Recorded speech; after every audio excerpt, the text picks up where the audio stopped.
ఎందుకు జనసేన నుంచి బయటకు వచ్చారంటే ఏం చెప్తారు? అంటే మీరు మీ ఉద్దేశపూర్వకంగా మీ అంతటా మీరు బయటకు వచ్చారా? పొమ్మలు లేక వాళ్ళు పొగబెట్టారంటారా? హ్యూమన్ రైట్స్ వయలేషన్ ఈ రెండు నాకు నెక్స్ట్ అవినీతి ఇలాంటి ఏదైనా జరిగిందనుకోండి, నా కంటి ఎదురకుండా జరిగితే నేను చూస్తూ ఊరుకోలే. పవన్ కళ్యాణ్ గారికి రాసిన లేఖలో తాత్కాలిక విరామం అని చెప్పి మీరు రాయడం జరిగింది. ఆ లెటర్ చూసినా కానీ లేదంటే ఏదో సస్పెండ్ చేసినట్టుగా అన్నట్టుగా అందరూ అనుకుంటున్నారు. మంచివాడికి టికెట్ ఇవ్వడానికి ఏ పార్టీ సిద్ధంగా లేదు, ఇంక్లూడింగ్ జనసేన పార్టీ సిద్ధంగా లేదు. మీలాంటి మేధావులు జనసేన పార్టీకి అండగా ఉండాల్సిన తరుణంలో ఈ విధంగా మీరు పార్టీకి దూరం అవ్వడం ఏంటనేది కొంతమంది. కేంద్ర పంచాయతీరాజ్ శాఖ మంత్రిగా కిషోర్ చంద్రదేవ్ ఉన్నప్పుడు ఆయన లెటర్ ఏం రాశారంటే గవర్నర్కి, ఈ ముఖ్యమంత్రి నుంచి ఈ ట్రైబల్ ఏరియాస్ని కాపాడండి అని రాశారు. మీరు ఈ విధంగా పార్టీకి దూరం అవడానికి జీర్ణించుకోలేని పరిస్థితిని మీరు ఏమని చెప్తారు? నాకు ఒక తెక్కు ఉంది ఏంటంటే, బేసిక్గా ఏదైతే ఇంపాసిబుల్ అంటారో దాన్నే నేను అటెంప్ట్ చేస్తాను. కూటమి ప్రభుత్వం అధికారంలోకి వచ్చిన తర్వాత జరుగుతున్న పరిణామాలు ఏదైతే పర్యావరణానికి విఘాతం కలిగించే పరిణామాలు ఏవైతే ఉన్నాయి, అంటే కొల్లేరు విధ్వంసం కావచ్చు, పావురాల కొండకు సంబంధించిన పర్యావరణ విధ్వంసం మీద కావచ్చు, మీరు తరచూ మాట్లాడడం వల్లే మిమ్మల్ని పార్టీ విధంగా దూరం చేసింది అంటున్నారు. ప్రభుత్వం నుంచి మీరు పైకి ఎందుకు వచ్చారన్న పరిస్థితి లేదు. ఈ ప్రభుత్వం కూటమి ప్రభుత్వం, ఏ ఒక్కరి ప్రభుత్వం కాదు. చిరంజీవి గారు అదేవిధంగా పవన్ కళ్యాణ్ కుటుంబంతో చాలా సన్నిహిత సంబంధం. ఎందుకంటే మీరు పీఆర్పీ నుంచి ఉన్నారు, అంటే సుదీర్ఘకాలంగా కుటుంబానికి చాలా దగ్గరగా వ్యవహరించిన మిమ్మల్ని పార్టీ నుంచి బయటికి పంపించిన తీరు అవమానంగా అనిపించలేదు సార్? ఇప్పుడు పెద్ద తెల్ల కాగితం మీద చిన్న ఒక చుక్క పెడితే అసలు మొత్తం తెల్ల కాగితాన్ని మర్చిపోయి చుక్క గురించి ఆలోచిస్తున్నట్టు సమస్యలు కోటాను కోట్లు ఉన్నాయి. నాగబాబు గారు కార్యకర్తలని మాట్లాడించే ప్రయత్నం చేయకుండా వాళ్ళని వారించే ప్రయత్నమే చేశారు. సో కార్యకర్తల్లో అసంతృప్తి లేదంటారా సార్? కూటమిలో మాకు సరైన ప్రాధాన్యత దక్కట్లేదు అనేది, అందులో మీరు కూడా ఒక భాగస్వామ్యం. You to fight and win, that is the game. పాలిటిక్స్లో ఏంటంటే మిమ్మల్ని అణగదొక్కడానికి రకరకాల ప్రయత్నం చేస్తారు. ఏ పార్టీ సూట్ కేసు పట్టుకొచ్చి రాత్రి వచ్చిన వాళ్ళకి ఏ పార్టీ ఇవ్వలేదు, అన్ని పార్టీలు ఇచ్చినాయి. అసలు జనసేన పార్టీలు ఎలా చేయలేదు సార్? అంటే పవన్ కళ్యాణ్తో పనిచేయాలని ఎలా అనిపించింది? అసలు దాని వెనకాల నడిచిన కథ ఏంటి? చిరంజీవి గారి దగ్గరికి వెళ్ళి మనం పార్టీ పెడితే బాగుంటుంది, మార్పు కావాలని కోరిన ఇద్దరు వ్యక్తులు, నేను ఒక డాక్టర్ గారు, ఇద్దరం కలిసి వెళ్ళాం. పవన్ కళ్యాణ్ గారి పార్టీలో కూడా ఇప్పటికీ కూడా కుట్రలు జరిగే అవకాశాలు ఉండొచ్చు. సో అటువంటి సందర్భంలో మీలాంటి సీనియర్లు పక్కన లేకపోతే పవన్ కళ్యాణ్ గారు వీటిని ఫేస్ చేయగలుగుతారా? ఏదైనా తప్పు చేస్తే సోషల్ బాయ్కాట్ ఉండేది, సోషల్ స్టిగ్మా ఉండేది. ఆంధ్రప్రదేశ్ ఏర్పడిన తర్వాత కేవలం డబ్బు ఉంటేనే రాజకీయం, డబ్బు లేకపోతే రాజకీయం లేదు. అది కూడా కొద్దిగా ఇనీషియల్గా 10, 15, 20 సంవత్సరాల వరకు బాగా నడిచింది ఆంధ్రప్రదేశ్ కూడా. బాగా దగ్గర నుంచి చూసిన పవన్ కళ్యాణ్ గారి శైలిని కానీ లేదంటే కనుక ఆయన యొక్క ఆలోచన విధానం కానీ చూసిన తర్వాత మీకు ఏమనిపించింది సార్? ఏం చెప్తారు? అది ఖుషీ సినిమాలో ఒక లవ్ సాంగ్ తీసేసి దేశభక్తి పేరు పెట్టడం కానీ, ఒక సినిమాలో పూర్తిగా హిందీ పాట పెట్టడం కానీ,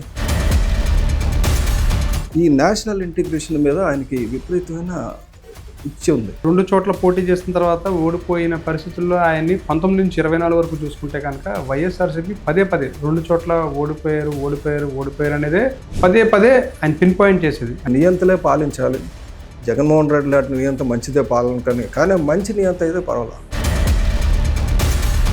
మీరు చెప్తున్న ఈ పర్యావరణం వీటన్నిటి మీద మీకు ఎంత ఆసక్తి ఉందో పవన్ కళ్యాణ్ గారు కూడా అంతే ఆసక్తి చూపుతారు. అంటే let us all work together for a better environment, for a better future, for the next generation, younger generation గురించి మంచిగా మనం చేయాలి. పర్యావరణ పరిరక్షణ దాని మీద ప్రజలందరూ భాగస్వామ్యం కావాలని, ఆ విధ్వంసాన్ని పవన్ కళ్యాణ్ గారు కూడా ఆపలేని పరిస్థితి ఉందంటారా? దీంట్లో ఎవ్వరూ తక్కువ తినలేదండి, అందరూ దూరలే. అంటే కాంగ్రెస్ దగ్గర నుంచి, టీడీపీ దగ్గర నుంచి, వైసీపీ దగ్గర నుంచి, ఇప్పుడున్న కూటమి ప్రభుత్వం కూడా.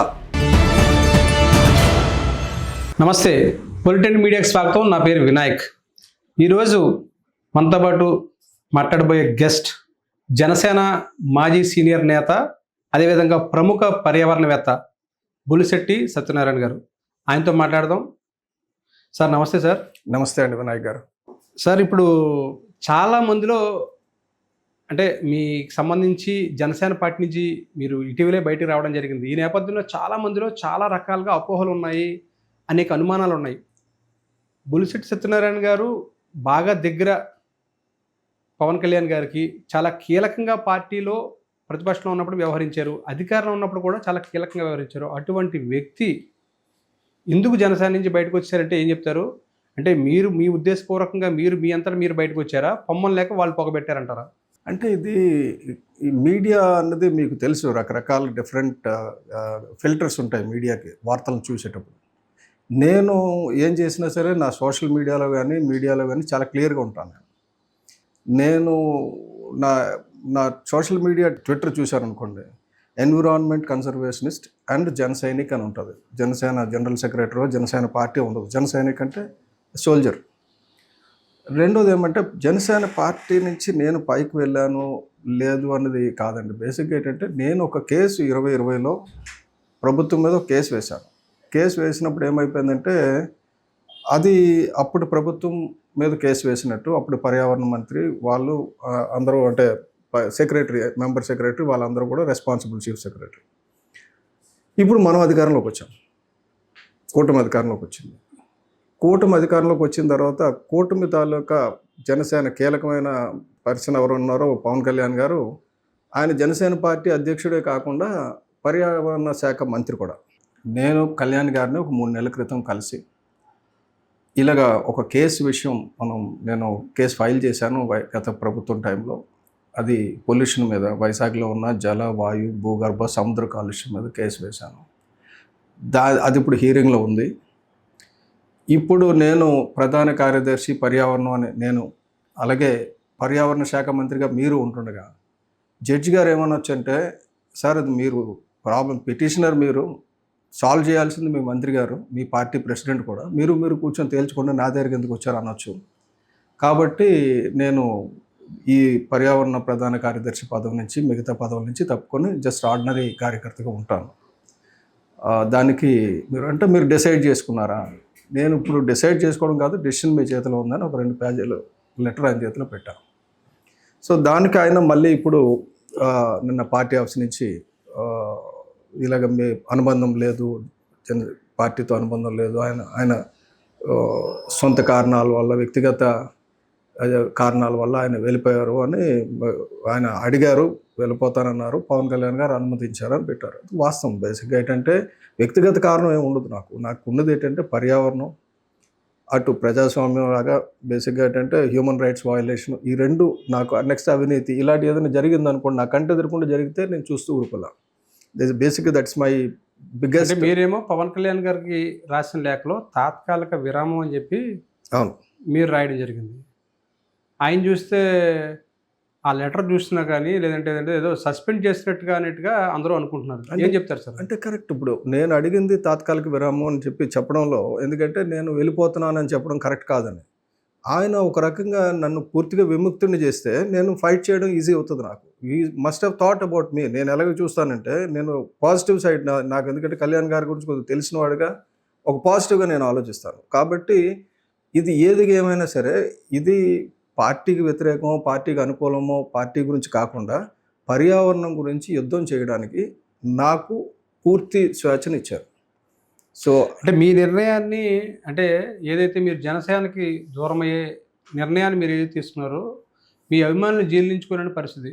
మీలాంటి మేధావులు జనసేన పార్టీకి అండగా ఉండాల్సిన తరుణంలో ఈ విధంగా మీరు పార్టీకి దూరం అవ్వడం ఏంటనేది కొంతమంది మీరు పార్టీకి ఎంతో సేవ చేశారు, మీలాంటి వాళ్ళు పార్లమెంట్లో మీ వాణి వినిపించాల్సిన సమయంలో మిమ్మల్ని పార్టీ ఈ విధంగా దూరం పెట్టడం ఏంటనేది కొంతమంది. ఏం చెప్తారు సార్? అంటే బేసిక్గా తరతరాలుగా చెడిపోతూ వస్తున్న పర్యావరణాన్ని కానీ, లేకపోతే నష్టపోతున్న ప్రజాస్వామ్యాన్ని కానీ దారిలో పెట్టాలంటే నేను ఒక్కడనే పార్లమెంట్లో వెళ్ళి కూర్చుంటే అయ్యే పని కాదండి. ఇది బేసిక్గా ప్రజల్లో మార్పు తీసుకురావాలి. ఆ మార్పు దిశగా ఈరోజు కాదు, నా ప్రయాణం బిగినింగ్ నుంచి మీరు చూస్తే నా రాజకీయ ప్రస్థానమే మార్పు గురించి. సో అది కాంగ్రెస్లో అవనివ్వండి, కాంగ్రెస్లో కూడా నేను రాజశేఖర రెడ్డి పక్షాన లేను, కిషోర్ చంద్రదేవ్ పక్షాన ఉన్నా. ఎందుకంటే we use to fight for environment causes. మన అంతా అడవులన్నింటినీ ధ్వంసం చేద్దామని రాజశేఖర రెడ్డి ప్లాన్ చేసినప్పుడు దానికి వ్యతిరేకంగా ఉద్యమం చేసి, అసలు యాక్చువల్గా ఏంటంటే పంచాయతీరాజ్ శాఖ మంత్రిగా, కేంద్ర పంచాయతీరాజ్ శాఖ మంత్రిగా కిషోర్ చంద్రదేవ్ ఉన్నప్పుడు ఆయన లెటర్ ఏం రాశారంటే గవర్నర్కి, ఈ ముఖ్యమంత్రి నుంచి ఈ ట్రైబల్ ఏరియాస్ని కాపాడండి అని రాశారు. ఈ ముఖ్యమంత్రి ఎవరు? కాంగ్రెస్ ముఖ్యమంత్రి. రాసింది ఎవరు? కాంగ్రెస్ కేంద్ర మంత్రి. అంటే పర్యావరణ విషయంలో నేను ఎప్పుడు కూడా I'm not with parties, I'm with the cause. So అలాగే తర్వాత ప్రజారాజ్యం వచ్చినప్పుడు మార్పు గురించి చాలా బ్యాక్ డోర్లో కూర్చొని వర్క్ చేశాను నేను. అవి కూడా వెళ్దాం సార్. అంటే మీ అభిమానుల మీరు ఈ విధంగా పార్టీకి దూరం అవడానికి జీర్ణించుకోలేని పరిస్థితిని మీరు ఏం చెప్తారు? అంటే సమయం చాలా ఇంపార్టెంట్ అండి. ఏం చేయదలుచుకున్నాం అనేది ప్రతిదీ చెప్పడానికి అవదు. ప్రతిదీ పైకి చెప్తే అది వ్యూహం కాదు, అది ఆలోచన కాదు. నా ఉద్దేశం ఏంటంటే పర్యావరణ పరిరక్షణ గురించి పవన్ కళ్యాణ్ గారు నన్ను మరింత శక్తివంతుని చేశారు. అది పర్యావరణ పరంగా పర్యావరణాన్ని పరిరక్షించే అభివృద్ధి ప్రస్థానం అనేది పార్టీ సిద్ధాంతం కాబట్టి పార్టీకి కూడా బలం అవుతుంది. తర్వాత అది ఏ రకంగా యాడ్ అవుతుందో లేదో తర్వాత చూద్దాం. బేసిక్ థింగ్ ఏంటంటే ఈరోజు పర్యావరణం మీద ముఖ్యంగా నేను తీసుకున్న పర్యావరణం గురించి తీసుకున్న అంశం మనం తర్వాత మాట్లాడతాం, కొల్లేరు గురించి వాటి గురించి. అది చాలా సీరియస్ ఇష్యూ. అది అసలు ఒక రకంగా ఏంటంటే దాన్ని టచ్ చేయొద్దని చాలామంది చెప్పారు. అది మీ వల్ల కాదు, మన వల్ల కాదు, వద్దు అని చెప్పేసి.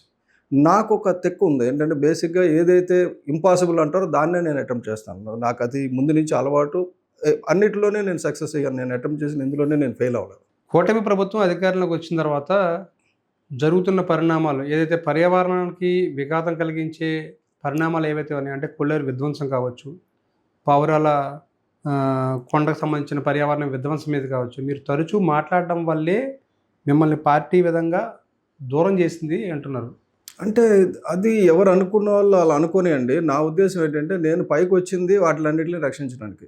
అంటే కొన్నేళ్లగా ఈ విషయాలన్నింటినీ కూడా పార్టీలో ప్రస్తావించడం వల్లే మీరు పార్టీలో ప్రాధాన్యత లేకుండా ఉండిపోయారనేది అధికారంలోకి వచ్చిన దగ్గర నుంచి మీరు కనుమరుగు అవ్వడానికి కూడా కారణం ఈ ప్రధానమైన అంశాలే. పార్టీకి వ్యతిరేకంగా మాట్లాడడం వల్లే ఈ విధంగా మీరు పార్టీలో ప్రాధాన్యత లేకుండా ఉన్నారు. అందుకనే ఆ అవమానాన్ని భరించలేక మీరు బయటకు వచ్చారనేది. పార్టీకి వ్యతిరేకం కాదండి. ఫస్ట్ థింగ్ ఏంటంటే జనసేన పార్టీ ఇండిపెండెంట్గా అధికారంలో లేదు. ఇది కూటమి ప్రభుత్వం. కూటమిలో కూడా మైనారిటీ ప్రభుత్వం. చాలా చిన్న రోల్ మాది. పర్యావరణ శాఖ వరకు పవన్ కళ్యాణ్ గారు అద్భుతంగా చేస్తున్నారు. పంచాయతీరాజ్ శాఖ వరకు అద్భుతంగా చేస్తున్నారు. కానీ కిందన అధికారులు బాగలేరన్నది తెలిసి వాస్తవం. అంటే అది పర్యావరణ శాఖ కానీ లేకపోతే పంచాయతీరాజ్లో కూడా చిన్న చిన్న తేడాలు వచ్చిన మాట వాస్తవం చేస్తున్నారు. ఇప్పుడు ఏంటంటే ప్రభుత్వం మంది, ప్రభుత్వం నుంచి మీరు పైకి ఎందుకు వచ్చారన్న పరిస్థితి లేదు. ఈ ప్రభుత్వం కూటమి ప్రభుత్వం, ఏ ఒక్కరి ప్రభుత్వం కాదు. అరాచకాలు, అకృత్యాలు కొన్ని కంటిన్యూ అవుతున్నాయి. అవి ఎందుకు అవుతున్నాయంటే అధికారుల అలసత్వం వల్ల అవుతున్నాయని చెప్పి తప్పించుకోవచ్చు, కానీ బాధ్యత మాత్రం ప్రభుత్వం మీద ఉంటుంది. సో కూటమిలో ఉంటూ నేను అది పార్టీ గురించి ఎప్పుడు నేను విమర్శించలా. నేను అదే పాయకరావుపేటలో ఇంటికి 20 మీటర్ల దూరంలో బాంబ్ బ్లాస్టింగ్ల గురించి మాట్లాడినా, లేకపోతే పావురాల కొండ గురించి మాట్లాడినా, లేకపోతే ఎర్రమట్టి దెబ్బల గురించి మాట్లాడినా, లేకపోతే సముద్ర కాలుష్యం గురించి మాట్లాడినా, ఇవన్నీ కూడా మొత్తం సమాజానికి సంబంధించినవి, పార్టీకి సంబంధించినవి కాదు. ప్రభుత్వ నిర్లక్ష్యం, అధికారుల అలక్ష్యం, వీటి వల్ల మనకి జరుగుతున్న నష్టం, విధ్వంసం. ఆ విధ్వంసానికి ఎవరో ఒకరు నడుం కట్టకపోతే కుదరదు. అది నాకు ఈ బంధనాలు లేకుండా ఉంటే నేను ఇంకా కొద్దిగా ఫ్రీగా ముందుకెళ్ళి మాట్లాడడానికి అవుతుంది ఎవరినైనా సరే. సుదీర్ఘకాలం పాటు మీరు జనసేనలో పనిచేశారు. అంటే దగ్గర మీరు 2019 నుంచి ఇప్పటి నుంచో పార్టీలో ఉన్నారు. అంతకుముందు కూడా మీకు చిరంజీవి గారు, అదేవిధంగా పవన్ కళ్యాణ్ కుటుంబంతో చాలా సన్నిహిత సంబంధం. ఎందుకంటే మీరు పీఆర్పీ నుంచి ఉన్నారు. అంటే సుదీర్ఘకాలంగా కుటుంబానికి చాలా దగ్గరగా వ్యవహరించిన మిమ్మల్ని పార్టీ నుంచి బయటికి పంపించిన తీరు అవమానంగా అనిపించలేదు సార్? ఎందుకంటే సాధారణంగా ఆ లెటర్లు చాలామంది సోషల్ మీడియాలో కూడా నేను చూశాను. సాధారణంగా ఎక్కడైనా చూస్తే కనుక అసలు జనసేన అనేది ఆయన పార్టీ తరపు నుంచి ఏం రిలీజ్ చేసినా సరే సంబోధించడం అనేది వెనకాల గౌరవం ఉండడం కానీ, లేదా గౌరవ సూచకంగా ఉండడం కానీ ఇవన్నీ ఉంటాయి. అటువంటివి ఏమీ లేకపోవడం అది ఒక విధంగా అవమానంగా అనిపించలేదు సార్ మీకేమీ? అంటే బయట కూడా సోషల్ మీడియా దాని మీద చాలా వస్తున్నాయి. అంటే సోషల్ మీడియా చూసేది నేను చూసేది చాలా డిఫరెంట్ అండి. సోషల్ మీడియా నన్ను చూస్తుంది, నాకేదో అన్యాయం జరిగిందని ఆలోచిస్తుంది. అది కరెక్ట్ కాదు. నేను చెప్పేది ఏంటంటే దీనికి 1,00,000 రెట్లు మనం అక్కడ విధ్వంసం జరుగుతుంటే దాని గురించి ఆలోచించకుండా ఇప్పుడు ఒక పెద్ద తెల్ల కాగితం మీద చిన్న ఒక చుక్క పెడితే అసలు మొత్తం తెల్ల కాగితాన్ని మర్చిపోయి చుక్క గురించి ఆలోచిస్తున్నట్టు సమస్యలు కోటాను కోట్లు ఉన్నాయి. ఆ సమస్యలన్నీ పక్కన పెట్టేసి సత్యాగారికి అన్యాయం జరిగింది, సత్యాగారికి అన్యాయం జరిగింది అని ఎవరు చెప్తున్నారండి? మా పార్టీలో ఎవరు చెప్పలేదు, జనసేన పార్టీలో ఎవరు చెప్పలేదు. జనసేన పార్టీలో అభిమానులు చెప్తున్నారు, మిగతా పార్టీలు అన్నీ చెప్తున్నాయి. నేనేం చెప్తానంటే let us all work together for a better environment, for a better future, for the next generation, younger generation గురించి మంచిగా మనం చేయాలి. కూటమిలో జనసేనకు సరైన ప్రాధాన్యత దక్కటం లేదు. జనసేన పార్టీలో కార్యకర్తలు ఎవరైతే గత 5 ఏళ్ళు కష్టపడి పనిచేశారో వారు కాకుండా బయట నుంచి ఎన్నికల తర్వాత వచ్చిన వాళ్ళకి ప్రాధాన్యత ఇస్తున్నారు. అసలైన కార్యకర్తలు, పార్టీ కోసం కష్టపడిన కార్యకర్తలకు సరైన ప్రాధాన్యత దక్కటం లేదు. అదేవిధంగా తెలుగుదేశం పార్టీ కానీ, బీజేపీ కానీ, బీజేపీ అంటే మైనారిటీ ఉందనుకోండి, తెలుగుదేశం పార్టీ ఎక్కడైతే ఉన్న చోట జనసేనకు సరైన ప్రాధాన్యత దక్కట్లేదు. దీని గురించి కూడా మీరు చాలాసార్లు గలం విప్పారు. అది కూడా ఒక కారణం అయి ఉండొచ్చు అంటారా? అది రకరకాల కారణాలండి. బేసిక్ థింగ్ ఏంటంటే ఇది నేను అడిగింది వాళ్ళు యాక్సెప్ట్ చేశారు. ఫస్ట్ థింగ్ పార్టీ నన్ను పైకి పంపించలా, గుర్తుపెట్టుకోవాల్సింది. పార్టీ పైకి పంపిస్తే మీరు 100 కారణాలు అడగవచ్చు. నేను వెళ్ళిపోతానన్న తర్వాత 3 నెలల తర్వాత నన్ను రిలీజ్ చేశారు. సో పార్టీకి ఇక్కడ చెప్పడానికి ఏం లేదు. పార్టీ ఏ రోజు కూడా సత్య గారి సర్వీసెస్ వద్దని అనలా. సో మనం ఇదన్నీ ఆపాదించడం కరెక్ట్ కాదంటాను నేను. ఎందుకంటే పార్టీ నుంచి నేను విడుదల కోరుకున్నాను. వాళ్ళు యాక్సెప్ట్ చేశారు. There ends the matter. దాన్ని అక్కడితో వదిలేసి నేను ఇప్పుడు ఏం చేయబోతున్నాను అన్నది మీద ఫోకస్ చేస్తే నా అభిమానులు కానీ, పర్యావరణాన్ని పరిరక్షించే వాళ్ళు కానీ అందరికీ మంచిది అది. బేసిక్గా రాష్ట్ర పౌరులకి, దేశ పౌరులకి నా రిక్వెస్ట్ ఏంటంటే నాకు తెలిసిన వాళ్ళందరికీ let us work together for a better society and better environment. ఇంకొకటి సార్, అంటే ఇటీవల కాలంలో నాగేంద్ర బాబు గారు ఉత్తరాంధ్రలో పర్యటించారు సార్, ఒక 4-5 నెలల క్రితం ఇప్పుడు. ఆ సందర్భంలో విశాఖపట్నంలో జరిగిన సమావేశంలో కావచ్చు, ఇక్కడ అనకాపల్లిలో లేకపోతే విజయనగరం ఎక్కడ చూశాను, కార్యకర్తలు బహిరంగంగానే తమ అసంతృప్తి వ్యక్తం చేశారు. నాగబాబు గారు కార్యకర్తలని మాట్లాడించే ప్రయత్నం చేయకుండా వాళ్ళని వారించే ప్రయత్నమే చేశారు. సో కార్యకర్తల్లో అసంతృప్తి లేదంటారా సార్? కూటమిలో మాకు సరైన ప్రాధాన్యత దక్కట్లేదు అనేది. అందులో మీరు కూడా ఒక భాగస్వామి. అప్పట్లో మీరు కూడా బహిరంగంగానే మాట్లాడారు ఆ విషయాల మీద. ఇప్పుడు ఎదుగుతున్న పార్టీలో హక్కుల గురించి పోరాటం అనేది కామన్. మీరు ఇలాగ అసంతృప్తులు లేని పార్టీ ఈ ప్రపంచంలో ఒక దాన్ని చూపించండి. రాష్ట్రంలో కూడా కాదు, దేశంలో కాదు, ప్రపంచంలో ఒక దాన్ని చూపించండి. ఈ పలానా పార్టీలో అసంతృప్తులు లేరని ఉంటారు. బేసిక్ థింగ్ ఏంటంటే you have to fight and win. That is the game. పాలిటిక్స్లో ఏంటంటే మిమ్మల్ని అనగదొక్కడానికి రకరకాల ప్రయత్నం చేస్తారు. ఏ పార్టీ సూట్ కేసు పట్టుకొచ్చి రాత్రి వచ్చిన వాళ్ళకి ఏ పార్టీ ఇవ్వలేదు, అన్ని పార్టీలు ఇచ్చినాయి. సో దాన్ని మళ్ళీ జనసేన వేరు చేసి చూడాల్సిన పని కాదు. కార్యకర్తలు పట్టించుకోవడం లేదంటే ఎక్స్పెక్టేషన్స్ ఎక్కువ ఉంటాయి కార్యకర్తలు. యంగ్ ఫెలోస్ జనసేనలో ఉన్న వాళ్ళందరూ మరీ యంగ్ పీపుల్. వాళ్ళు సొంత డబ్బులు ఖర్చు పెట్టుకొని కోవిడ్లోనే వీటిలోనే ఖర్చు పెట్టిన వాళ్ళు. వాళ్ళకి ఎలాగుంటుందంటే తల్లిదండ్రులు రాకపోతే అక్కచెల్లెలు ఎవరు అడుగుతారు, నువ్వు కోవిడ్లో నువ్వు అన్నీ తగలెట్టుకొని పవన్ కళ్యాణ్ గారి గురించి పనిచేసావు, అసలు వైసీపీలో ఉన్నోడికి తీసుకొచ్చి పదవి ఇచ్చారు, నీకు ఇవ్వలేదు అని అంటారు. అది వ్యక్తిగతం అక్కడ బాధ. కానీ పవన్ కళ్యాణ్ గారు ఆలోచించిందంటే ఫర్ ఎ బెటర్ సొసైటీ. గురించి ఆయన తెలుగుదేశంతో కలిశారు. 2018లో తెలుగుదేశాన్ని తోలనాడిన వ్యక్తి, 2019లో తెలుగుదేశంకి వ్యతిరేకంగా పనిచేసిన వ్యక్తి ఇప్పుడు ఆ రోజు కలవాల్సిన అవసరం వచ్చిందంటే రాష్ట్ర హితం గురించి. You have to think little above politics. ప్రజల గురించి ఆలోచిస్తే మొత్తం అంతా కూడా వేరేగా కనబడుతుంది మనకి. ఈ చిన్నవి తీసుకొని దాన్ని భూతద్దంలో చూడడం కంటే అసలు పెద్ద సమస్య ఏంటి రాష్ట్రాన్ని బట్టి పీడిస్తున్నది, దాని మీద మనం ఫోకస్ చేస్తే బెటర్. అసలు జనసేన పార్టీలో ఎలా చేరారు సార్? అంటే పవన్ కళ్యాణ్తో పనిచేయాలని ఎలా అనిపించింది? అసలు దాని వెనకాల నడిచిన కథ ఏంటి అసలు? అంటే నాకు పవన్ కళ్యాణ్ గారితో అనుబంధం ఈవెన్ ప్రజారాజ్యం పార్టీ స్టార్ట్ అవ్వక ముందు నుంచి ఉంది. ఆయన ఒక ఆశయంతో, అంటే కామన్ మ్యాన్ ప్రొటెక్షన్ ఫోర్స్ దగ్గర నుంచి ఉంది. కానీ ఇప్పుడు ఏమంటే ఇప్పుడు కూడా నేను పిఆర్పి స్టార్టింగ్లో అంటే 2003 చివరిలో చిరంజీవి గారి దగ్గరికి వెళ్ళి మనం పార్టీ పెడితే బాగుంటుంది, మార్పు కావాలని కోరిన ఇద్దరు వ్యక్తులు, నేను ఒక డాక్టర్ గారు, ఇద్దరం కలిసి వెళ్ళాం. అప్పుడు ఆయన చెప్పింది ఏంటంటే 2009లో వస్తున్నాం, మనం గట్టిగా కొడదాం. 2009లో 100% ప్రజారాజ్యం గెలవాల్సిన పరిస్థితి. అందులో 99% కాదు, 100%. అది ఎందుకు ఫెయిల్ అయింది అనేది నేను బహిరంగంగా మీడియా ద్వారా చెప్పలేను, కానీ అందరికీ తెలుసు. ఒక కోవర్డ్ ఆపరేషన్ జరిగింది. అటు దేవేంద్ర గౌడ్ని పంపించడం, లేకపోతే పరకాల ప్రభాకర్ని పంపించడం, ఇలాగ చాలా. నెక్స్ట్ ఇక్కడ అంతర్గతంగా జరుగుతున్నాయి, వేరే దగ్గర మైకులు పెట్టుకొని వినడం, ఇలాంటివన్నీ చేశారు. చేసిన తర్వాత ఏంటంటే కర్ణుడి చావుకి ఏదో కారణాలు చెప్తారు చూసారా. పిఆర్పి నాకు తెలిసి ఓడిపోలే. పిఆర్పి ఆ రోజు గెలిచింది, ఆ రోజు అతనే ముఖ్యమంత్రి. నిజాయితీగా ఉంటే, మిగతా పార్టీలు అందరూ నిజాయితీగా ఉంటే బాగానే ఉంటుంది. కానీ మన పార్టీలో వేరే పార్టీ వాళ్ళు వచ్చి మన పార్టీని ఎలాగ ధ్వంసం చేశారో చూశారు. ఇవన్నీ చూసిన తర్వాత కళ్యాణ్ గారికి ఆయన ఆలోచన ఆయనకు ఉంది. So I never suspect him. ఎప్పుడు కూడా ఐ ఆల్వేస్ సపోర్ట్ హిమ్. అది ఇప్పుడే కాదు, ఎప్పుడైనా సరే భవిష్యత్తులో కూడా పార్టీలో నేను ఉన్నానా పైన ఉన్నానా నాకు అనవసరం. వ్యక్తిగతంగా పవన్ కళ్యాణ్ గారు అంటే నాకు అభిమానం, అది కంటిన్యూ అవుతుంది. అది ఐ వాంట్ హిమ్ టు. ఇప్పుడు ఎందుకంటే వేరే ఆపర్చునిటీ నాకు కనపడటంలా. సమీప భవిష్యత్తులో వేరే వాళ్ళు వచ్చి రాజకీయాలు మార్చగలిగే శక్తి ఉన్నవాళ్ళు కానీ, మార్చగలిగే ఉద్దేశం ఉన్నవాళ్ళు కానీ, ఆలోచన ఉన్నవాళ్ళు కూడా లేదు. ఉద్దేశం దూరం, అసలు వచ్చాను ఆలోచన ఉన్నవాళ్ళు లేరు. కానీ ఈయనకి మార్చగలను అనే నమ్మకం ఉంది, ప్రయత్నం చేస్తున్నాడు. ఆయన ప్రయత్నం చేయలేడు.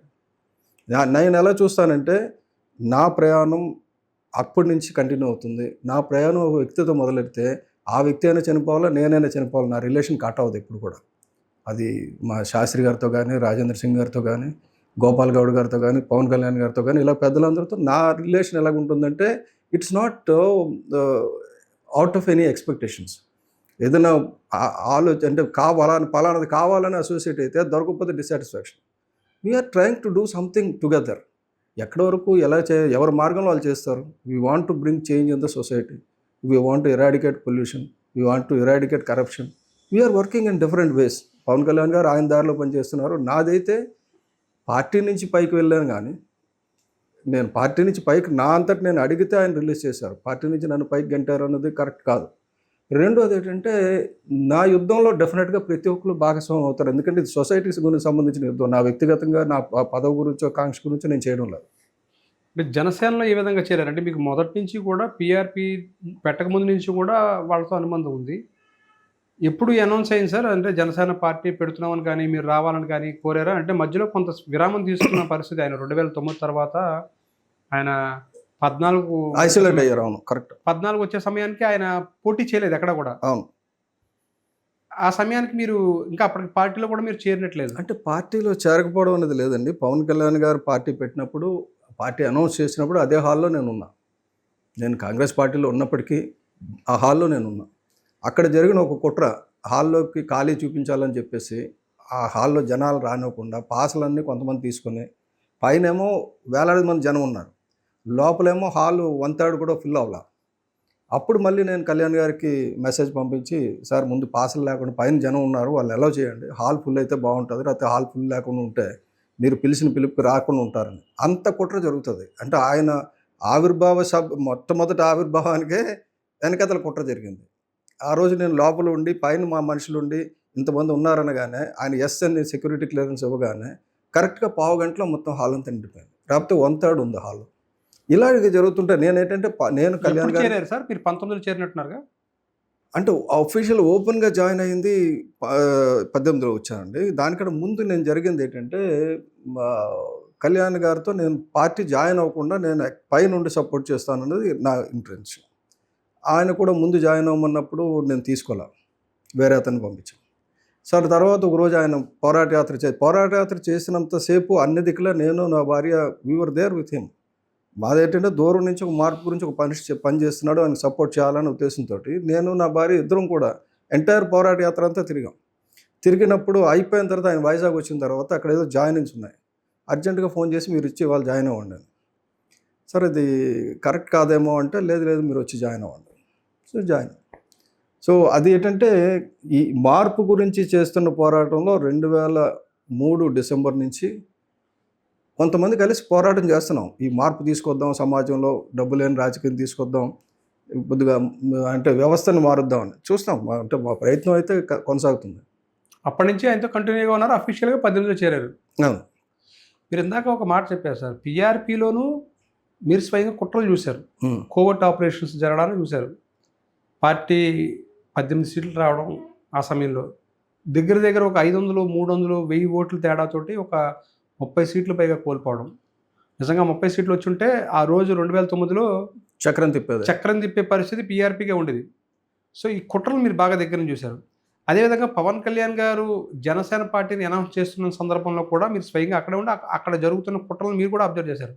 అంటే ఒక పార్టీ పెట్టినప్పుడు ఇప్పుడు పవన్ కళ్యాణ్ గారి పార్టీలో కూడా ఇప్పటికీ కూడా కుట్రలు జరిగే అవకాశాలు ఉండొచ్చు. సో అటువంటి సందర్భంలో మీలాంటి సీనియర్లు పక్కన లేకపోతే పవన్ కళ్యాణ్ గారు వీటిని ఫేస్ చేయగలుగుతారా? ఏం చెప్తారు మీరు? చేయగలుగుతారని అంటానండి. ఎందుకంటే పవన్ కళ్యాణ్ గారిని కంట్రోల్ చేయడం కానీ, డిక్టేట్ చేయడం కానీ, మిస్గైడ్ చేయడం కూడా ఎవరి వల్ల కాదు. ఆయన మిస్గైడ్ అయినట్టు కనబడతాడు అంతే పైకి. నాకు తెలిసి I have all the confidence that he can do it. There is no doubt about it. And ఆయనకు ఒక రోడ్ మ్యాప్ ఉంది, ఇలాగైతేనే జరుగుతుంది, రాకపోతే అందరూ మనల్ని మోసం చేస్తారన్న మ్యాప్లో ఉన్నాడు ఆయన. దానికి సంబంధించి ఎవరు ఎప్పుడు అవసరం అయితే అప్పుడు వాళ్ళు పిలుచుకొని కూర్చొని మాట్లాడే పరిస్థితిలో ఉంటుంది తప్ప మనం ఇది ప్రజాస్వామ్యబద్ధంగా చేయడానికి అవ్వదండి. ఇది నిజంగా అధికారం బదలాయింపు జరగాలంటే ప్రజాస్వామ్యబద్ధంగా జరిగే పరిస్థితులు లేవు. ఇప్పుడు దాన్ని మార్చడానికి ఆయన ప్రయత్నం చేస్తున్నాడు, సఫలీకృతం అవుతారని నాకు నమ్మకం ఉంది. పవన్ కళ్యాణ్ గారు బాగా యంగ్ బ్లడ్ నుంచి మీరు చూశారు. అంటే 2003 నుంచి కూడా పవన్ కళ్యాణ్ గారిని కావచ్చు, చిరంజీవి గారితో వాళ్ళ ఫ్యామిలీతో మీకు బాగా అనుబంధం ఉంది. సో అంటే 2003 అంటే ఇప్పుడు 2026, దాదాపు 23 ఏళ్ళు బట్టి పవన్ కళ్యాణ్ గారిని బాగా దగ్గరగా మీరు అబ్జర్వ్ చేయడం, ఆయనతో కలిసి కొన్ని దశాబ్దాల పాటు పనిచేయడం, వివిధ రూపాల్లో చేయడం జరిగింది. బాగా దగ్గర నుంచి చూసిన పవన్ కళ్యాణ్ గారి శైలిని కానీ, లేదంటే కనుక ఆయన యొక్క ఆలోచన విధానం కానీ చూసిన తర్వాత మీకు ఏమనిపించింది సార్? ఏం చెప్తారు?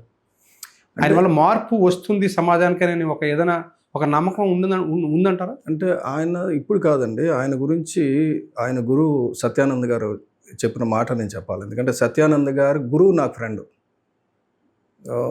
చార్ల శ్రీరాములు గారు. చార్ల శ్రీరాములు గారి దగ్గర ఈ థియేటర్ ఆర్ట్స్లో సత్యానంద్ గారు పనిచేసేవారు. సో సత్యానంద్ గారు పిలిచి, చిరంజీవి గారు పిలిచి ఈయన ట్రైన్ చేయమని మొట్టమొదటి స్టూడెంట్ అవును. పంపించారు. ఈయన ట్రైనింగ్ అవుతున్న రోజుల్లో నాకు తెలుసు.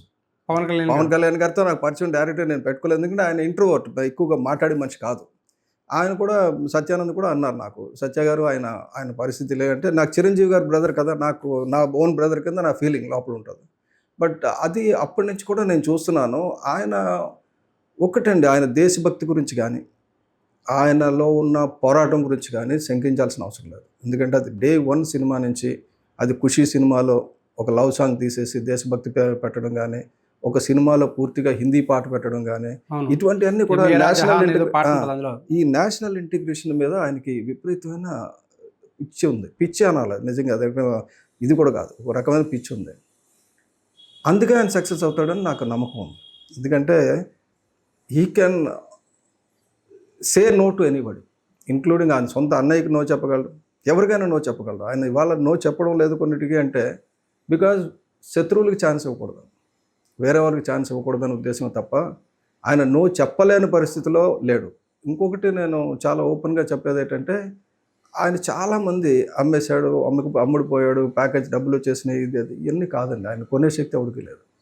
ఎందుకంటే ఈ డజంట్ కేర్ దిస్, అంటే సంపాదిస్తాడు, ఖర్చు పెడతారు తప్ప ఆయన డబ్బుల గురించి ఏది పెడితే చేసే రకం కాదు. 14లో చూసుకుంటే రాష్ట్ర ప్రయోజనాల దృష్ట్యా అప్పుడు చంద్రబాబు నాయుడు గారికి సపోర్ట్ చేశారు ఆయన. 19 వచ్చేటప్పటికి విభేదించారు ఆయన చంద్రబాబు నాయుడు తోటి. సో ఒంటరి పోరాటంగా 19లో దిగారు ఆయన. గాజువాక నుంచి కానీ, భీమవరం నుంచి కానీ 2 చోట్ల పోటీ చేశారు, ఓడిపోయారు. 2 చోట్ల పోటీ చేసిన తర్వాత ఓడిపోయిన పరిస్థితుల్లో ఆయన్ని 19 నుంచి 24 వరకు చూసుకుంటే కనుక వైఎస్ఆర్సీపీ పదే 2 చోట్ల ఓడిపోయారు అనేదే పదే ఆయన పిన్ పాయింట్ చేసేది. అంటే ఒక్క స్థానంలో కూడా మీరు గెలవలేకపోయారు, కాపులు బలంగా ఉన్న స్థానంలో మీరు గెలవలేదనేది విమర్శించేవారు. అవును. అటువంటి సందర్భంలో మళ్ళీ 24కి వచ్చేటప్పటికి తీసుకున్న 21 సీట్లలోనూ కూడా అన్ని చోట్ల గెలవడం, అంటే తీసుకున్న ఏదైతే సీట్లు కూటమిలో భాగంగా పొందారో 100% స్ట్రైక్ రేట్. పడి లేచిన కెరటంగా చూస్తారా, ఎలా చూస్తారు సార్ అసలు? అంటే ఇది మనం చెప్పుకోవడానికి మంచిదే, కానీ బేసిక్గా నేను చూస్తున్నది ఏంటంటే, అది ఆయన స్థాయి కాదు, ఆ సీట్లు ఆయన ఇది కాదు. ఆయన ఏంటంటే తగ్గి ఒక కూటమిని ఏర్పాటు చేశాడు. బీజేపీని కానీ తీసుకురాకపోతే ఒక పెద్ద ఫెయిల్యూర్ అయ్యి ఉండదు. బీజేపీని కూడా తీసుకొచ్చి ఓట్లు విశ్చనం లేకుండా చేయడం వల్ల మనకు ఒక అనుకున్నది నెరవేరింది. అది పవన్ కళ్యాణ్ గారు లేకపోతే, నేను చెప్తున్నాను, ఎట్టి పరిస్థితుల్లో ఎవరు ఆ రోజు జగన్మోహన్ రెడ్డిని ఆపగలిగేవారు కాదు. గ్యారంటీగా వచ్చేవాడు ఆయన. ఆయన వస్తే నష్టం ఏం జరుగుతుందంటే, ఆయన నిజంగా నాకు ఒక్కోసారి అనిపిస్తుంది, నియంతలే పాలించాలి, జగన్మోహన్ రెడ్డి లాంటి నియంత మంచిదే పాలన కానీ మంచి నియంత అయితే పర్వాలేదు.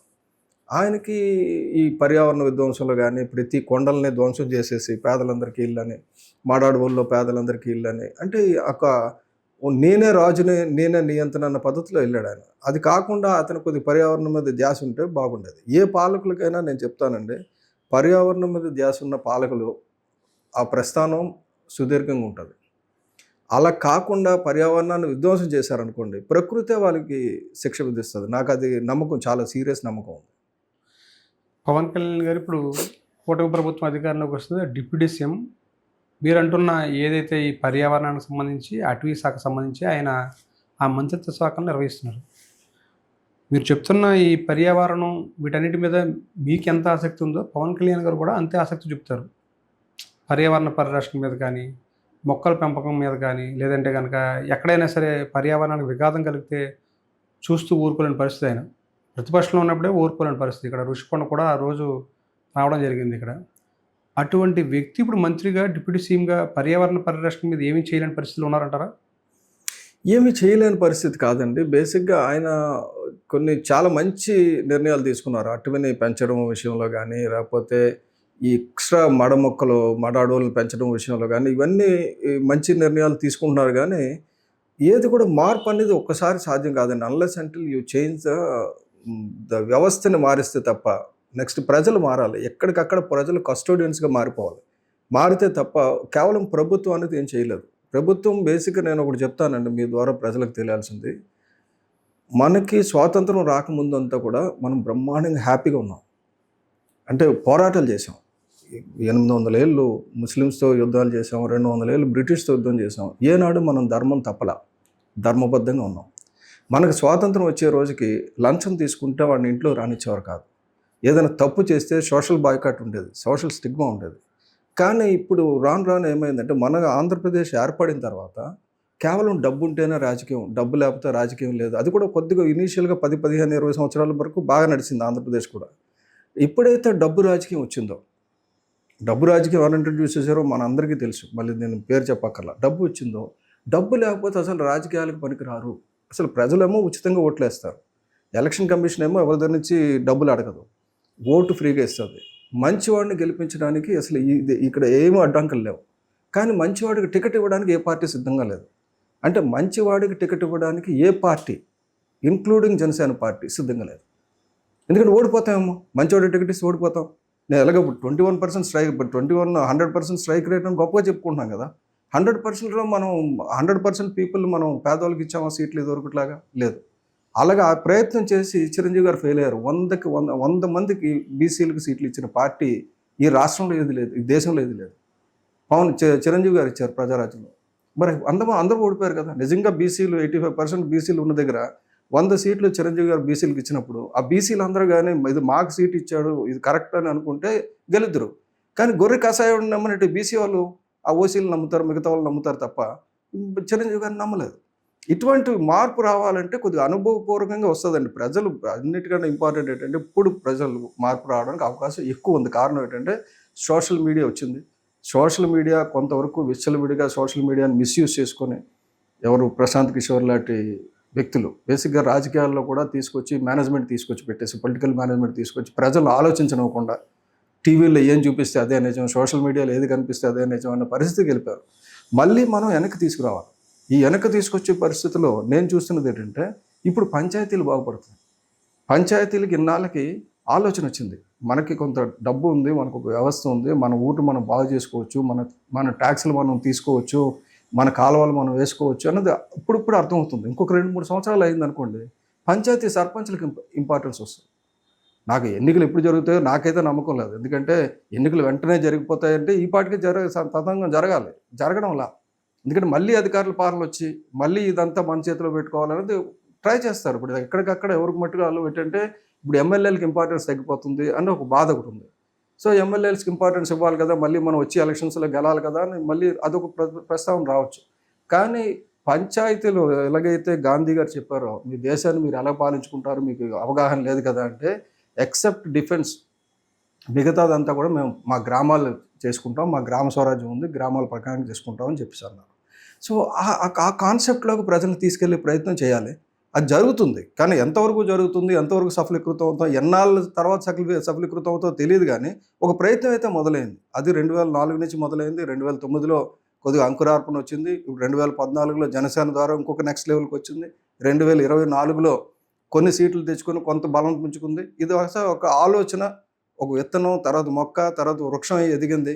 చూద్దాం నెక్స్ట్. అంటే దీనికి మనం వీలైనంత వరకు ప్రతి ఒక్కరు సహకరించాలి. అంటే పర్యావరణ విధ్వంసనాన్ని, అంటే ఏదైతే మీరు చెప్తున్నారో పర్యావరణ పరిరక్షణ దాని మీద ప్రజలందరూ భాగస్వామ్యం కావాలని, ఆ విధ్వంసాన్ని పవన్ కళ్యాణ్ గారు కూడా ఆపలేని పరిస్థితి ఉందంటారా? ఆపలేకపోతున్నారా సార్? ఏంటి ఆ మంత్రిత్వ శాఖ తరపు నుంచి?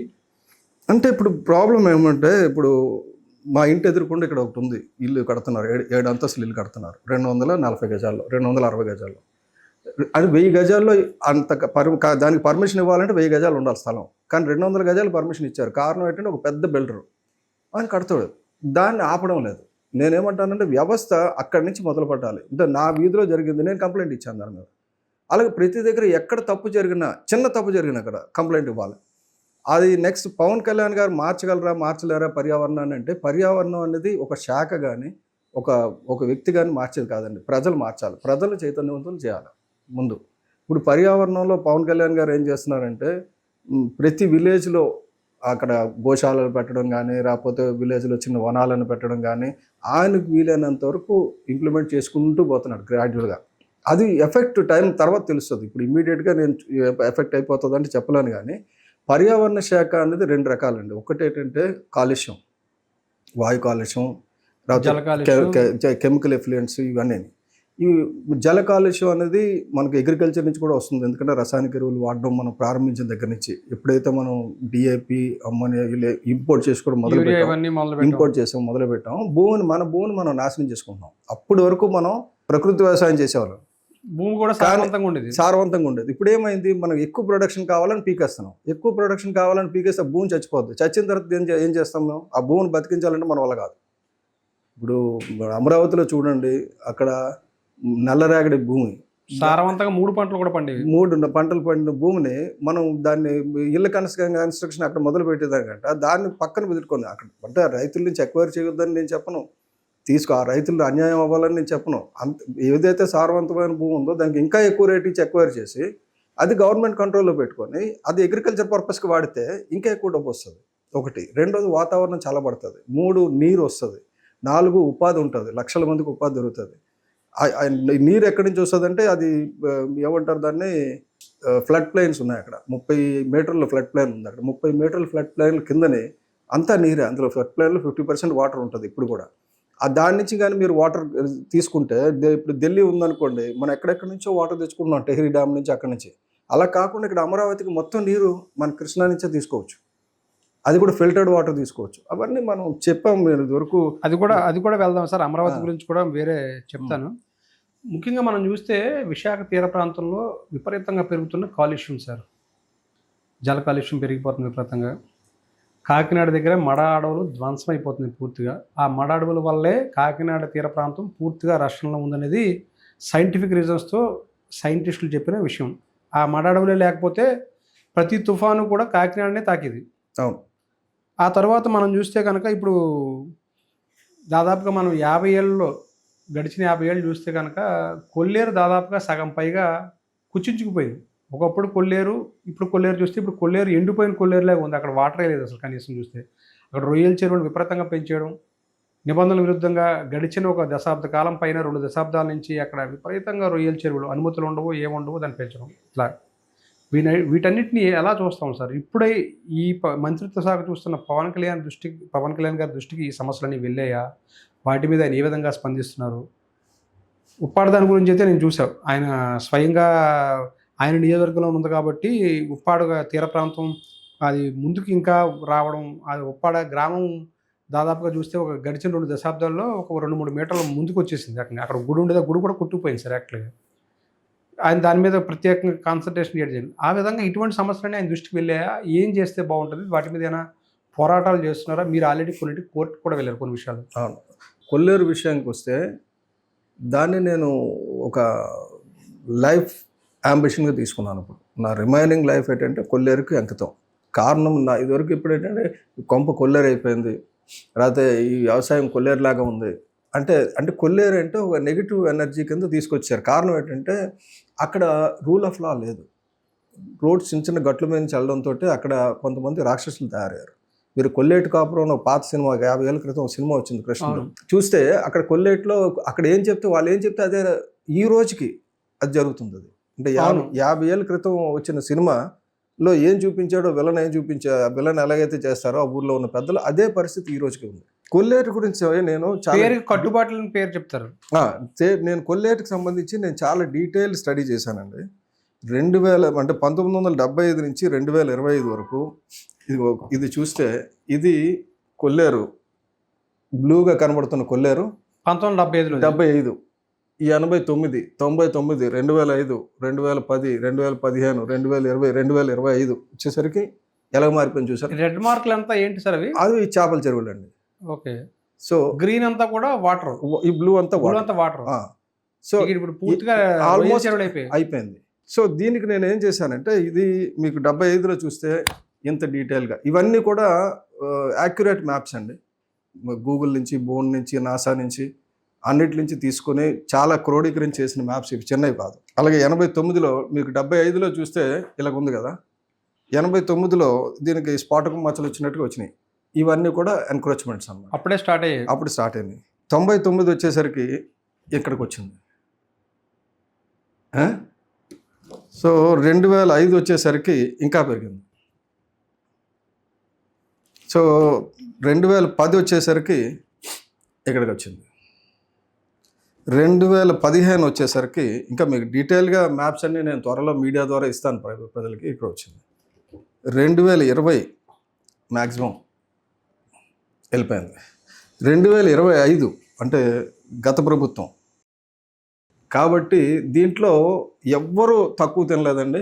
అందరూ దోహలే. అంటే కాంగ్రెస్ దగ్గర నుంచి, టీడీపీ దగ్గర నుంచి, వైసీపీ దగ్గర నుంచి, ఇప్పుడున్న కూటమి ప్రభుత్వం కూడా, నేను చాలా బ్లంట్గా చెప్తున్నాను, ఇప్పుడున్న కూటమి ప్రభుత్వం కూడా నేను త్వరలోనే మ్యాప్ విడుదల చేయబోతున్నా. అంటే జూన్ 2024 నుంచి ఈ రోజు వరకు ఎంత అన్యాక్రాంతం అయింది. ఫార్చునేట్గా ఏంటంటే భగవంతుడు ఉన్నాడు రా, చూస్తున్నాడు రా అనేవారు. ఇప్పుడు శాటిలైట్స్ ఉన్నాయి. ఏ రోజు ఎన్ని గ్రాములు తవ్వారో మట్టి కూడా చెప్పవచ్చు. అంత డీటెయిల్గా మనం మ్యాప్ తీసుకోవడానికి అవకాశం ఉంది.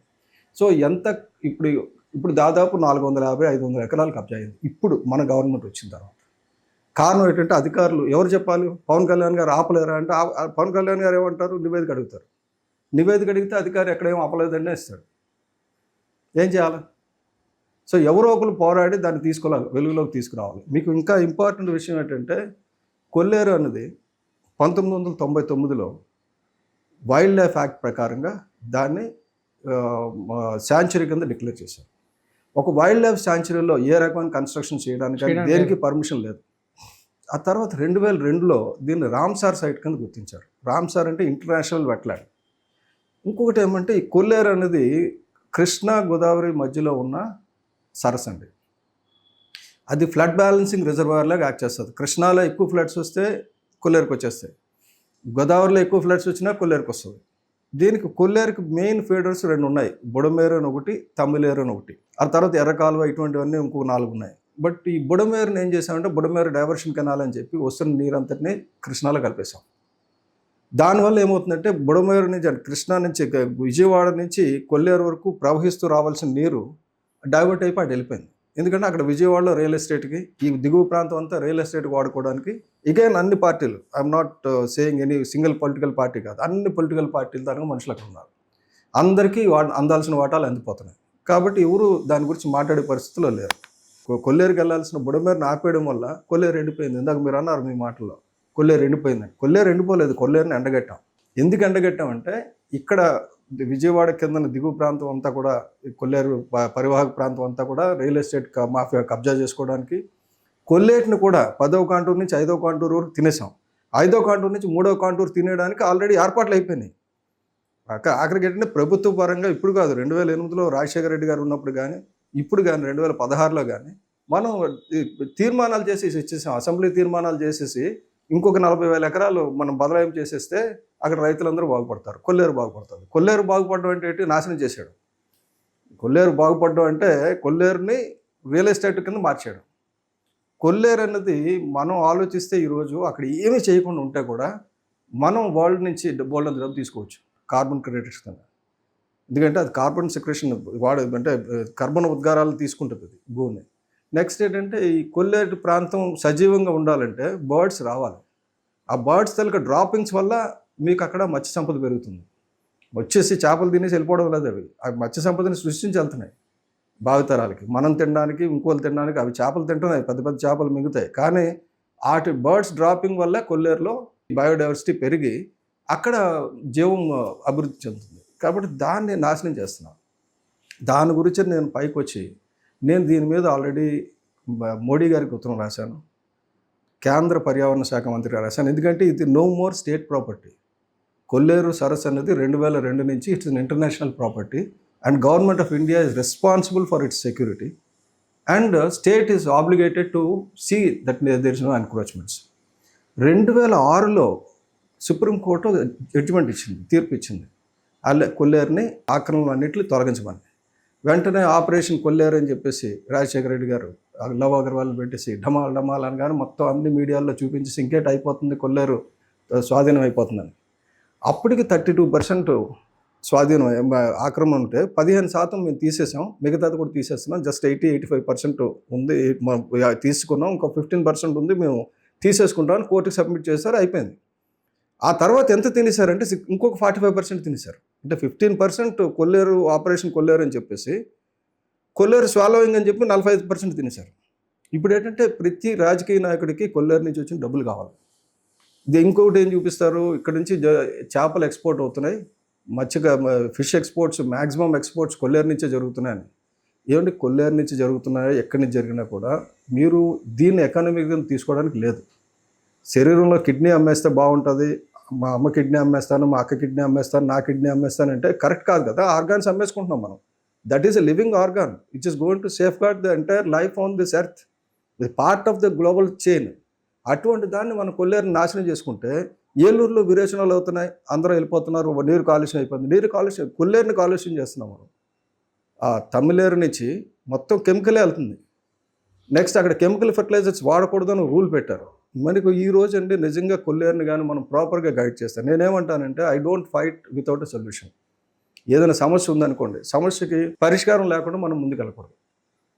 ఈ కొల్లేరు సమస్య పరిష్కారం ఏంటంటే కొల్లేరు నేటివ్ ఎవరైతే ఉన్నారో అందరి తాలూకా భవిష్యత్తు బంగారంగా మారిపోతుంది ఎప్పుడు ఈ చేపల చెరువులన్నీ పోతాయి. ఈ చేపల చెరువులో పడేసి ముష్టి గురించి కాకుండా మనం ప్రకృతిని కాపాడుకుంటే భావితరాలు కూడా బాగుంటాయి. అక్కడ కొల్లేరులో వ్యవసాయం చేయడానికి ఉంది. వ్యవసాయం ఎప్పుడు చేయాలంటే వాటర్ రిసీడ్ అయినప్పుడు అక్కడ వ్యవసాయం జరుగుతుంటుంది.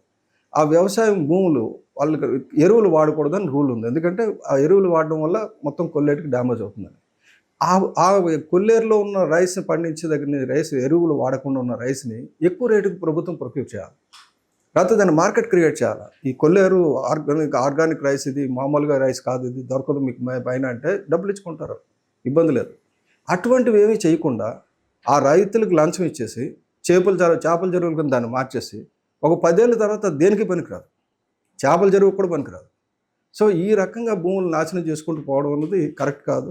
అందు గురించే నేను కొల్లేరు మీద యుద్ధం ప్రకటించాను. ఆల్రెడీ కేంద్ర ముఖ్యమంత్రికి రాసాము, కేంద్ర మంత్రికి రాసాం, చంద్రబాబు నాయుడు గారికి, పవన్ కళ్యాణ్ గారికి కూడా పెట్టాము. ఎందుకంటే ఇది ఏ ఒక్కడి వల్ల అయ్యే పని కాదు ఇది. అంటే ఇప్పుడు మనం చూస్తే అక్కడ ఏలూరు పక్కన ఏలూరు రూరల్ మండలం కావచ్చు, మరోవైపున జంజలూరు మండలంలోనే ఎక్కువగా ఈ కొల్లేరు ప్రాంతం ఉంది. అటువైపున కైకలూరు మండలంలో కూడా కొంత ప్రాంతం వస్తుంది. ఆ కొల్లేరు మీద ఆధిపత్యం చూసుకుంటే కనుక అక్కడున్న ప్రజాప్రతినిధులు కావచ్చు, బయట వ్యక్తులదే, లోపల ఎవరైతే అసలుగా తరతరాలుగా ఉన్న కొల్లేటి వాసులు ఎవరైతే ఉంటారో వాళ్ళకి ఆ భూమి మీద కూడా హక్కు లేని పరిస్థితి. ఇప్పటికీ చిన్న చిన్న టెంట్లాగా చిన్న పడవల టైప్లోగా వేసుకుని వాళ్ళు ఆ చేపలు పట్టుకునే పరిస్థితి, వాళ్ళ జీవితాల్లో మార్పు రాలేదు. ఇవన్నీ మారాలంటే ఏం చేస్తే? అంటే బేసిక్ అదేనండి. ఇప్పుడు ఒక ఎకో టూరిజం ఏరియా కింద దాన్ని డిక్లేర్ చేశారనుకోండి, ఎకో సెన్సిటివ్ జోన్ కింద డిక్లేర్ చేసి ఎకో టూరిజం కింద డిక్లేర్ చేస్తే ఈ బర్డ్ వాచింగ్ గురించి, లేకపోతే ఈ తాలూకా స్థితిగతులు తెలుసుకోవడం గురించి ప్రపంచ పర్యాటకులు బోల్డ్ మంది వస్తారు. లక్షల మంది కాదు, కోట్ల మంది వస్తారు. వాళ్ళకి ఈ ఏదైతే 40-50 ఐలాండ్స్ ఉన్నాయో, చిన్న చిన్న ఐలాండ్స్ ఉన్నాయో, దాంట్లోనే వాళ్ళతో పాటు వసతి, ఆ గ్రామస్తులతో పాటు వసతి ఏర్పాటు చేస్తే, వాళ్ళకి అన్ని సదుపాయాలు గ్రామస్తులు చేసేటట్టుగానే చేస్తే, ట్రైబల్ విలేజెస్ అన్ని వరల్డ్ వైడ్ ఎక్కడ ఉంటాయండి? వెళ్తే అక్కడ 5 స్టార్ హోటల్స్ ఉండవు. కాబట్టి ప్రజలు వెళ్తారు అక్కడికి. మనం ఏం చేస్తున్నాం అంటే ట్రైబల్ ఏరియాలో 5 స్టార్ హోటల్ కడుతున్నాం, మొత్తం అందరిని దోషం చేసి. వాడు అక్కడ 5 స్టార్లో ఉంటాడు, ఇక్కడ 5 స్టార్లో ఉంటాడు, వాడు ఇక్కడికి ఎందుకు వస్తాడు? ఈరోజు టూరిజం ఉందంటే కేరళలో బోట్ చూడడానికి వస్తుంది, రాజస్థాన్లో ఎలిఫెంట్ రేసులు చూడడానికి వస్తారు, తమిళనాడులో కొన్ని గుళ్ళు చూడడానికి వస్తారు. కారణం ఏంటంటే అవి ఇంకా పదిలిగా ఉన్నాయి. మన తాలూకా కొల్లేరుని కానీ జాగ్రత్తగా కాపాడుకుంటే దీని మీద వచ్చిన ఆదాయం, అంటే మత్స్య సంపద వల్ల కానీ, లేకపోతే ఈ కార్బన్ క్రెడిట్ వల్ల కానీ, లేకపోతే టూరిజం వల్ల కానీ వచ్చే ఆదాయం కానీ జాగ్రత్త చేసుకుంటే ఇది ఇప్పుడు జరుగుతున్న ఫిష్ ఎక్స్పోర్ట్స్ కంటే మంచి బెనిఫిట్ వస్తుంది. నెక్స్ట్ ఇప్పుడు అక్కడ ప్రొడ్యూస్ అవుతున్న ఫిష్ కూడా పొల్యూట్ అయిపోతుంది. ఆ పొల్యూషన్ ఫిష్ తింటే మనం హాస్పిటల్స్కి వ్యాపారం క్రియేట్ చేస్తున్నాం. అది అంటే ఫిష్ తింటున్నాం మనం తినే ఫిష్ కూడా మంచిది కాదు. ఇప్పుడు మార్కెట్లో మనకు దొరుకుతుంది ఫిష్. ఆ ఫిష్ అంతా కూడా రకరకాల ఫీడ్ వేసి అర్జెంటుగా గ్రో అయ్యే ఫిష్. అది అంత శరీరానికి క్యాన్సర్ రావడానికి అన్నిటికీ కారణం అలాంటి ఆహారాలు.